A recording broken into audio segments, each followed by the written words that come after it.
Au sommaire de ce journal, les 796 éléments de la 5e cohorte du Service national des jeunes, SNJ, ont été présentés au drapeau après 6 mois de formation.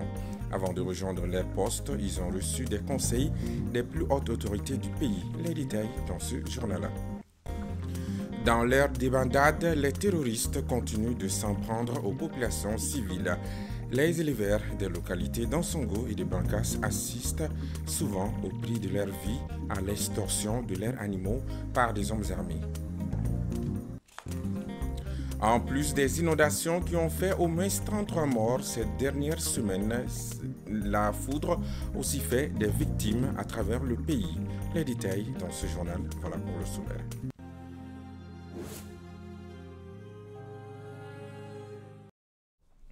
Bonsoir à tous et bienvenue aux informations sur Nouveau Télé, la télé totalement vôtre. Je vous le disais à l'instant dans les titres, la 5e cohorte du Service national de la jeunesse SNJ a été présentée au drapeau ce jeudi 29 août 2024. Outre la formation militaire, les recrues ont été renforcées sur le plan de citoyenneté durant leur séjour dans le camp du SNJ à Bafo. La cérémonie s'est tenue à la place du génie militaire sous la présidence du président de la transition, le colonel Assimi Goïta. Amadou Diarra, Zakaria Oumar Keïta étaient présents suivant leur compte-rendu. Organisée par le Service national des jeunes, la cérémonie de présentation au drapeau de la 5e cohorte du Service national des jeunes SNJ s'est déroulée à la place d'armes du génie militaire, où flotte entièrement le drapeau national, symbole d'unité et de fierté nationale. Ces jeunes se tiennent en rang, affichant avec fierté leurs uniformes. Le SNJ joue un rôle crucial dans la formation et le développement des jeunes en favorisant leur engagement civique et leur épanouissement personnel. Cette cérémonie constitue le début d'une expérience unique qui contribuera à forger leur caractère et à renforcer leur citoyenneté. Cette cohorte de fonctionnaires que vous avez devant vous, d'un effectif de 796 recrues, dont 102 personnels féminins, est composée du reliquat des 2 précédentes cohortes, n'ayant pas accompli son service militaire obligatoire, de 100 élèves fonctionnaires de la nouvelle école nationale d'administration, de 99 auditeurs de justice, de 118 greffiers en chef et de 474 enseignants des collectivités, est arrivé au centre d'instruction de Bafo le 19 février 2024. Durant les 6 mois de leur séjour, ces fonctionnaires ont été formés, entre autres, à la tactique, à la topographie, à l'armement, à l'instruction sur le tir, au règlement du service dans l'armée et à la sécurité militaire. Des cours d'instruction civique ont également été dispensés dans le but d'inculquer aux recrues l'amour du pays, le sens élevé du devoir, la notion de sacrifice et de souveraineté. Un examen oral d'évaluation a couronné la formation. L'amicale du SNJ, représentée par son président, est également présent pour témoigner de sa solidarité avec les recrues. Monsieur le Président de la transition, chef de l'État, chef suprême des armées, vous me permettez de solliciter votre autorité pour renforcer les moyens d'utilisation des jeunes dans la perspective de l'aménagement de son domaine. Si à Soussounkoro, d'étendre la formation à toutes les catégories de jeunes et de développer la formation professionnelle au profit des non-fonctionnaires. Le ministre chargé de l'instruction civique et de la construction citoyenne n'a pas manqué de souligner l'importance de l'engagement civique et de la participation active des jeunes dans la construction de l'avenir du pays. Il a aussi prodigué des conseils à ces jeunes. Ces connaissances, vous devrez les entretenir, les nourrir, les valoriser, les reprendre autour de vous, de ça, de là, ne laissant nulle part, et créer ainsi une contagion aux fins de l'animation d'une administration malienne moderne, performante et redevable. Cette célébration de la fin de la formation militaire et civique des recrues de la 5e cohorte du Service national des jeunes a été marquée par un défilé militaire. Du 28 au 29 août 2024 se sont tenues à Bamako, dans un hôtel de la place, des journées d'échange sur l'élaboration des conventions locales pour la prévention des conflits et la consolidation de la paix du projet USAID Resilience Challenge Fund Programme, organisé par l'Institut national de recherche en évaluation des recherches en élevage ILRI et ses partenaires est financé par l'USAID. Ce programme a pour objectif de renforcer les capacités des communautés et des citoyens face aux multiples risques climatiques, économiques, sociaux et sanitaires auxquels ils sont confrontés. À l'issue de ces 2 jours de travaux, des recommandations fortes ont été formulées par les participants. Compte rendu, Sidibé Bakari M. Organisé dans le cadre de la communauté de pratiques sur la résilience, mise en œuvre par l'Institut international de recherche en élevage, en partenariat avec ses collaborateurs et soutenu par l'USAID, ce forum visait à créer un espace de collaboration, d'apprentissage et d'adaptation entre tous les partenaires intervenant dans la zone focale de résilience de l'USAID au Mali, afin d'éclairer les populations du cercle vicieux de la vulnérabilité et de la pauvreté. Nous sommes conscients de l'importance cruciale des conventions locales pour la stabilité et la cohésion sociale au niveau communautaire. C'est pourquoi nous devons renforcer les échanges et la collaboration pour harmoniser le processus d'élaboration de ces conventions locales au profit des communautés. Collaborons donc intensément et efficacement. Après 2 jours d'échange, les participants ont formulé une batterie de recommandations pour renforcer les plaidoyers des acteurs. Et on a compris que c'est des mécanismes très importants qui ont montré leur évidence qu'ils peuvent, s'ils sont établis à grande échelle, peuvent être un mécanisme très efficace de gestion des ressources naturelles et de prévention des conflits si leurs capacités financières, organisationnelles sont renforcées. Et je crois que c'est ça le défi, comment autonomiser davantage les collectivités locales, les légitimités locales, pour qu'ils jouent un rôle beaucoup plus décisif dans la gestion des ressources naturelles. Le représentant du ministre de l'Agriculture, tout en rappelant l'importance de ces journées d'échange, a salué l'initiative de l'Institut international de recherche en élevage. Parce que c'est des zones de tension toujours, avec souvent des affrontements avec les gens. Donc pour réduire tous ces aspects, les recommandations vont aller dans ce sens, pour vraiment apaiser la communauté. L'État accompagne toujours la population, surtout avec la décentralisation. Ce sera un outil qui va beaucoup servir au niveau de la mairie, dans l'élaboration des PDSEC, et aussi dans le programme de l'État par rapport aux grands aménagements qu'ils auront faire. Donc ça serait un outil de décision pour le gouvernement. Le projet USAID Resilience Challenge Fund Programme a pour objectif de résoudre les conflits et promouvoir la coexistence pacifique des communautés dans ces différentes régions d'intervention. Les conclusions faites à l'issue de cette rencontre feront l'objet d'un document qui permettra de renforcer la gestion des ressources naturelles. L'atelier a regroupé des participants du Mali et du Niger. Par ailleurs, Enda Mali, en collaboration avec World Vision dans le cadre du projet Jofa Act, a organisé ce vendredi à Bamako une conférence débat sur la thématique de la mendicité et le travail forcé des enfants. L'objectif de cette rencontre était d'échanger avec les acteurs du domaine pour trouver des solutions à cette pratique. Le compte-rendu est signé Keita Gabriela. Pour pallier le travail forcé des enfants sur toutes ses formes, Enda Mali, en collaboration avec World Vision dans le cadre du projet Jofa Acta, a initié cette rencontre d'échange avec les acteurs du domaine sur la thématique de la mendicité, afin de les sensibiliser et trouver des solutions pour éradiquer cette pratique. Nous avons choisi, après les 2 jours de débat qu'on a eu sur le processus de rattachement des écoles coraniques, aujourd'hui on a fait le choix de parler un peu de la question de la mendicité.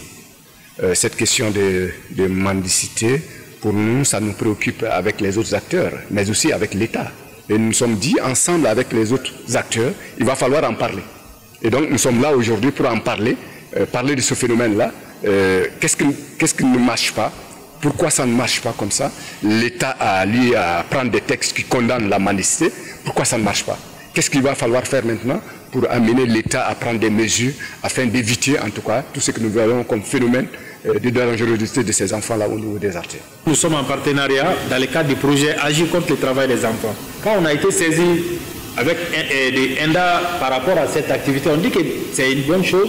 Déjà que les autres pays sont en avance sur le Mali, ça peut nous permettre non seulement de régler les problèmes de mendicité pour faire de telle façon que les enfants puissent être protégés et être dans un environnement protecteur. Et ça peut aussi permettre de rénover ces secteurs. Présent à cette rencontre, la représentante du Parlement des enfants ainsi que le représentant du ministre de la promotion de la femme, de l'enfant et de la famille ont apprécié l'initiative de Honda Mali et de son partenaire World Vision qui, selon eux, va contribuer à diminuer le taux des travaux forcés des enfants dans toutes ses formes. Voilà, c'est un phénomène déplorable ici au Mali maintenant.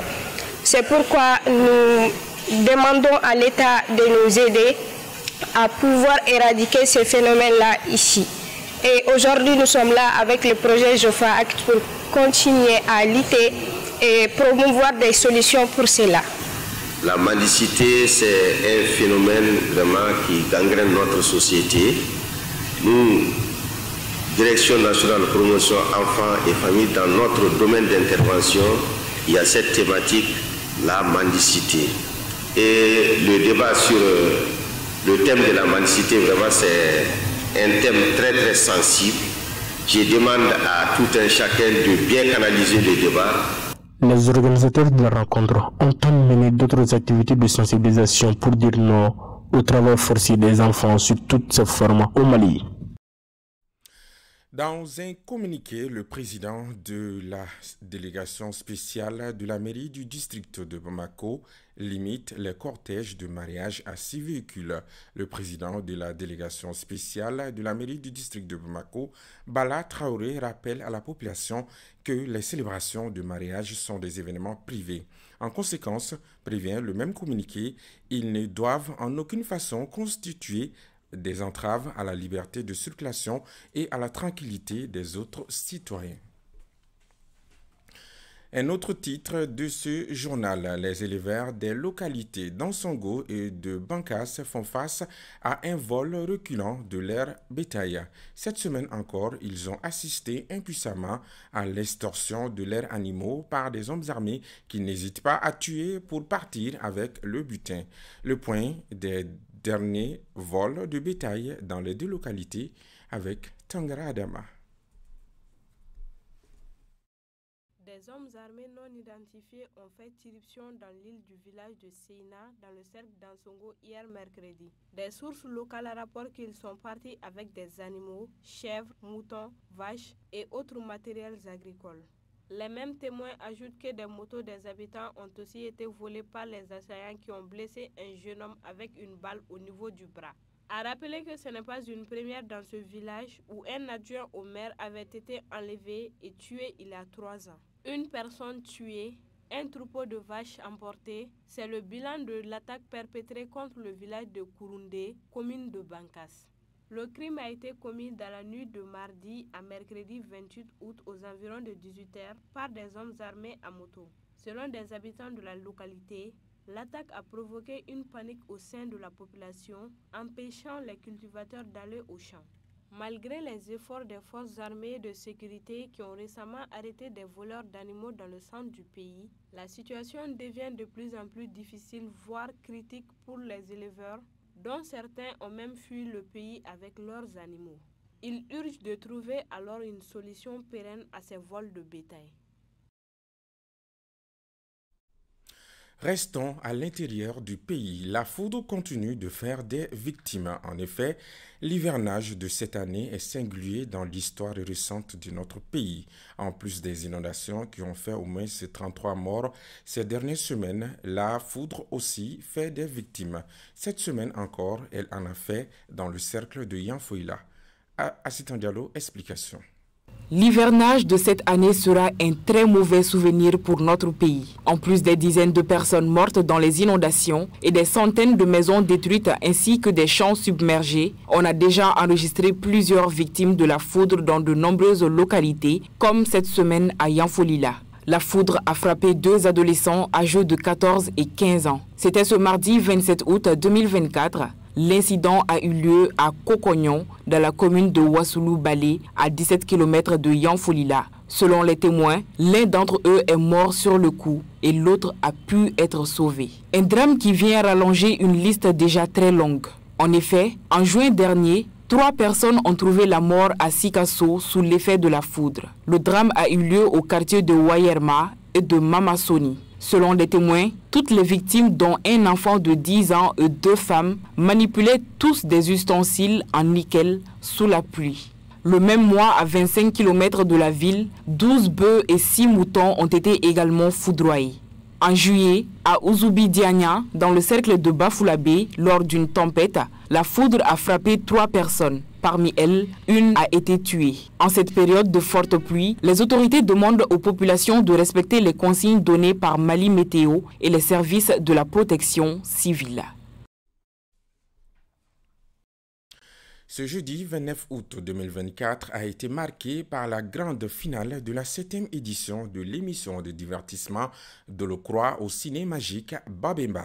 Il s'agit à travers cette initiative de promouvoir la culture malienne avec des jeunes artistes chanteurs. Après des mois de compétition, c'est Arabahan Dambélé qui s'est imposé devant les 5 autres finalistes et empoche 1 million de francs CFA. Alamako Djibati, Zakara Oumar Keita, compte rendu.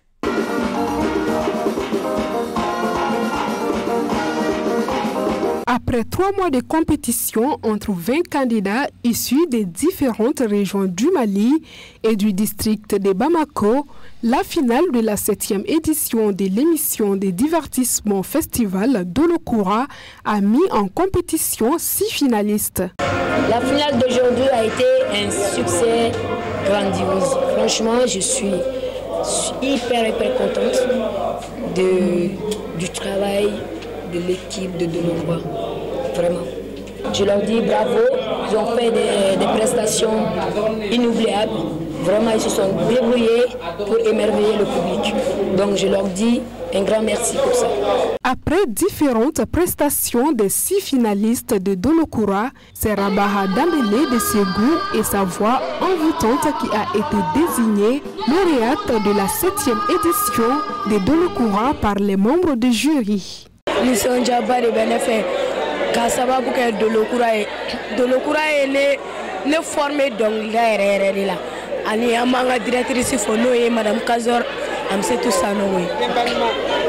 Ayan lado yere ayan lado kuma yere tene dagono. Mimi fonto nyonyela anga sebege alsa niti kobi am perdi la die kobi am peregena. Ils sont tous magnifiques. Du premier jusqu'à la fin, ils sont tous magnifiques. Et puis on est fiers d'eux. Don de la Starbaudo, Inch'Allah. Cette finale a enregistré en plus des parents des candidats, des artistes et des mélomanes. La lauréate de l'édition 2024 a remporté 1 million de francs CFA. Vous pouvez suivre l'intégralité de la finale de la 7e édition de Dolokoura sur Renouveau TV ce dimanche à partir de 17h.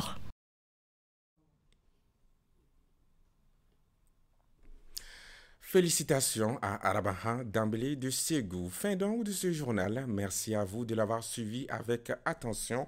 Si tu gagnes de l'argent à parler, tu gagnes de l'or en te taisant.